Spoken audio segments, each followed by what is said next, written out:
بسم اللہ الرحمن الرحیم۔ السلام علیکم پیارے بچوں، یقیناً آپ ٹھیک ہوں گے، تندرست ہوں گے، خوش ہوں گے۔ آج ہم کیا کریں گے؟ میں ذرا آپ کے فہم کا جائزہ لوں، جانچوں تو صحیح کہ آپ کو کچھ یاد ہے یا نہیں۔ آپ کو سامنے ایک نظم، ایک حمد دکھائی دے رہی ہے۔ کیا آپ میں سے کوئی بچہ اس حمد کو پڑھ کے مجھے بتا سکتا ہے کہ آپ کی یادداشت میں اس سے متعلقہ کیا چیزیں آ رہی ہیں؟ شاباش!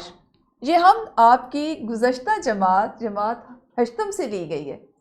ایسا ہی ہے نا، آپ نے جماعت ہشتم میں اس کو پڑھا، اس میں نصاب میں شامل یہ آپ کی درسی کتاب میں شامل یہ حمد تھی۔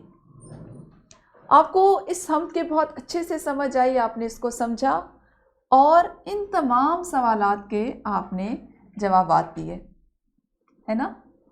کائنات کا نظام کس طرح حکمت خداوندی ظاہر کر رہا ہے؟ عقل انسانی کس بات پر حیران ہے؟ سرحد امکان سے شاعر کی کیا مراد ہے؟ اللہ تعالیٰ اپنی ذات و صفات میں لامحدود ہے، مثالوں سے واضح کریں۔ اور حرف سب تیرے لیے ہیں، لفظ سب تیرے لیے سے شاعر کی کیا مراد ہے؟ یہ تو وہ تھا جو ہم نے کچھ ہی دن پہلے، آپ جماعت ہشتم سے نویں جماعت میں آئے ہیں تو اس لیے آپ کے ذہن میں تر و تازہ ہے، آپ نے فوراً سے مجھے بتا دیا۔ ایک چھوٹی سی سرگرمی ذرا اور کرتے ہیں تاکہ آپ کو مزید اچھے سے اندازہ ہو کہ ہم کیا کرنے جا رہے ہیں، کیا سیکھنے جا رہے ہیں۔ تو سرگرمی کچھ یوں ہے کہ اگر آپ کو کوئی سی بھی نظم یاد ہے اس کو ذہن میں لائیے۔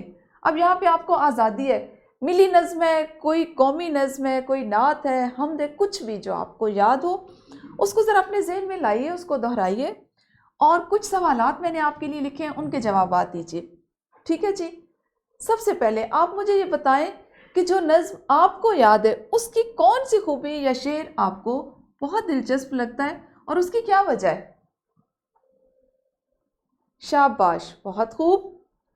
اچھا جی، اگر آپ اس نظم یا اس کے عنوان میں کوئی تبدیلی کرنا چاہتے تو وہ کیا ہوتی اور آپ کی تبدیلی اس نظم کو کیسے بہتر بناتی؟ اب اس کو آپ نے سمجھ کے مجھے بتانا ہے، جلدی سے بتائیے۔ شاباش، ٹھیک ہے، بالکل صحیح، بالکل صحیح، شاباش۔ اچھا جی، اس نظم کا کون سا شعر آپ کو مشکل اور کون سا آسان لگا؟ آسان شعر آپ کو یاد ہے اور مشکل شعر آپ کو یاد نہیں، کیونکہ وہ آپ کو مشکل لگ رہا تھا، آپ کو صرف اس کا مفہوم یاد ہے۔ صحیح ہو گیا جی، شاباش، بہت اچھے۔ اچھا، کچھ اندازہ ہوا کہ ہم نے ابھی یہ کیوں ساری پچھلی چیزیں آپ کے ذہن سے ٹٹولی، آپ کو کیوں ہم نے اس طرح سے کہا کہ ذرا بتائیں؟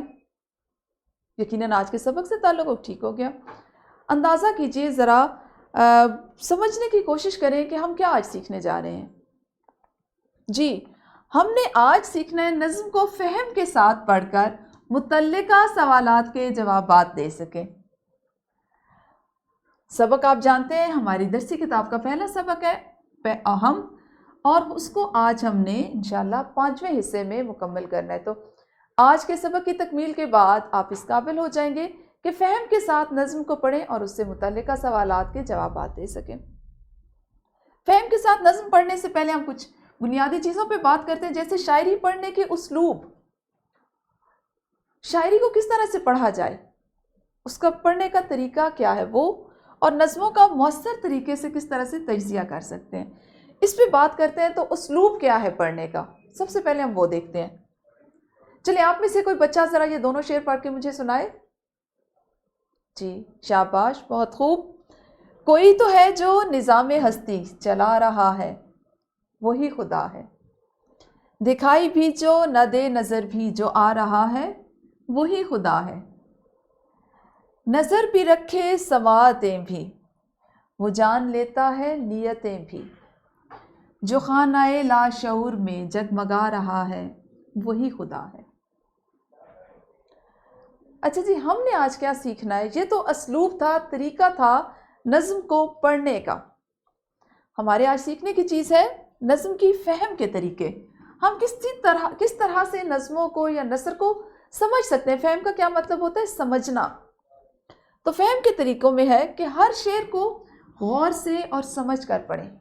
ایک دفعہ نہیں سمجھ میں آیا، کوئی بات نہیں، دوبارہ پڑھ لیں۔ اگر آپ کو لگ رہا ہے اس میں کچھ ایسے الفاظ کا استعمال کیا گیا ہے جو آپ کے لیے نامانوس ہے، آپ ان سے ناواقف ہیں، تو آپ ان الفاظ کا پہلے معنی تلاش کیجیے. اگر نہیں ہے وقت، آپ کے پاس لغت نہیں ہے، تو کوشش کریں کہ اس کو جملے کے اگلے اور پچھلے حصے کے ساتھ ملا کر اس سے ایک معنی اخذ کرنے کی کوشش کیجیے. ہر شعر کا مرکزی خیال اخذ کریں. سمجھیں کہ کس نقطے پر وہ شعر لکھا گیا ہے، اور نظم کو سمجھنے کے لیے خود سے مختصر سوال کریں. 1 2 3 4 کثیر الانتخاب سوالات بنا لیجئے، مختصر سوالات بنا لیجئے. اس سے کیا ہوگا، آپ کو بار بار پڑھنے سے نظم کی سمجھ آئے گی، اس کی آپ اچھے سے فہم کر سکیں گے. مثال دیکھتے ہیں جی. کامل ہے جو ازل سے وہ ہے کمال تیرا.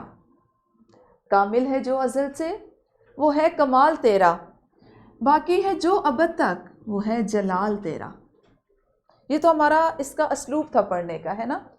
اب ہم نے اس کو سمجھنا، اس کی فہم کرنی ہے. تو میں نے آپ کو طریقہ بتایا.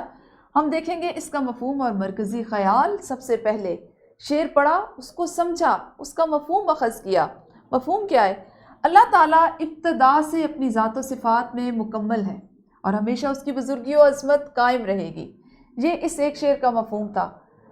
اگر ہم بات کریں اس کے مرکزی خیال پہ، تو صفات باری تعالیٰ کا ازلی اور ابدی ہونا ہی اس کا مرکزی خیال ہے. اگلے نہج پہ ہم کیا کرتے ہیں کہ اس سے مختصر سوالات آپ خود سے بناتے ہیں. ایک شعر سے کیا ممکنہ سوالات بن سکتے ہیں؟ اس شعر میں لفظ جلال اللہ تعالیٰ کی کس صفت کو ظاہر کرتا ہے؟ جلال سے اللہ تعالیٰ کی کون سی صفت ظاہر ہوتی ہے؟ ازل سے ابد تک رہنے والی ذات کس کی ہے؟ آپ اس کو یوں بھی کر سکتے ہیں کہ کس ذات باری تعالیٰ کو ازل سے ابد تک رہنے کا شرف حاصل ہے. پھر ہم اسی پہ دیکھیں تو قواعد کی روح سے ازل اور ابد کا شمار کس میں کیا جائے گا؟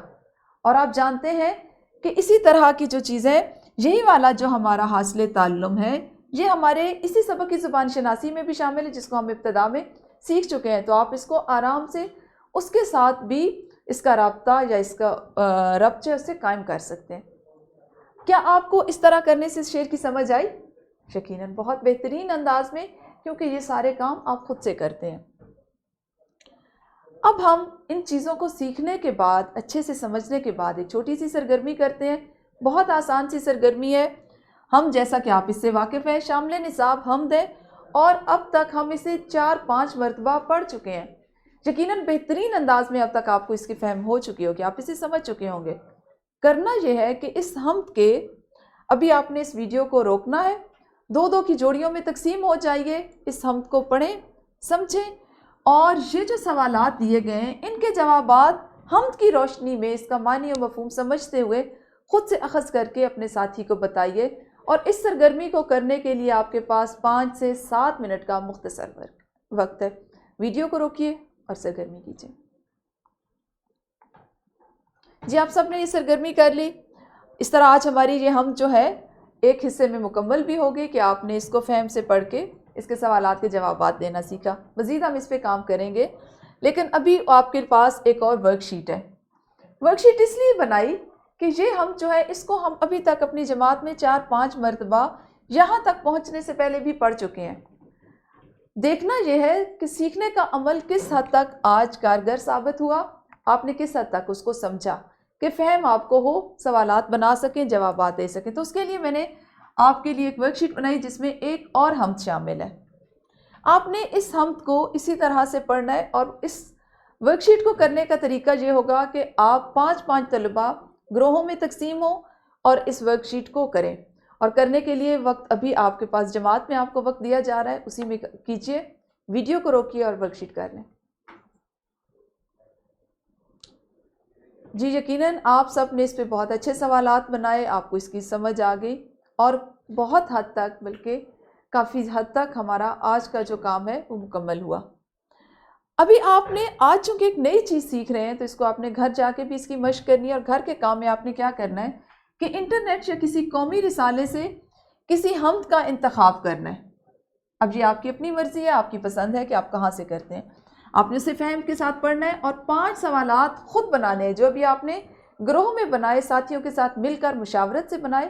یہ کام آپ گھر جا کر خود سے کریں گے، ٹھیک ہے جی؟ اب کرنا کیا ہے کہ آج جب آپ یہ کریں گے تو اگلے دن جماعت کے کمرے میں آپ نے اپنے ساتھی کو اپنی نظم پڑھنے کے لیے دینی ہے، اور اس کے بعد جب وہ سمجھ لیں تو ان سے 5 سوالات جو آپ نے خود بنائے وہ ان سے پوچھنے. اس طرح آپ کو اندازہ ہوگا کہ آپ کے اور ان کی سوچ میں کس قدر ہم آہنگی ہے، یا آیا انہوں نے اس کو کسی اور انداز میں سمجھے. اور پھر ان کی لکھی ہوئی ہم آپ لیں گے، اس کو سمجھیں گے، پڑھیں گے، سمجھیں گے اور اس کے سوالات کے جوابات دیں گے. اور کل جماعت میں یہ سرگرمی صرف 5 وقت کے مختصر وقت میں کی جائے گی. ٹھیک ہے جی؟ تو ملتے ہیں انشاءاللہ اپنے اگلے سبق کے ساتھ. اس وقت تک اپنا خیال رکھیے. اللہ حافظ. شکریہ.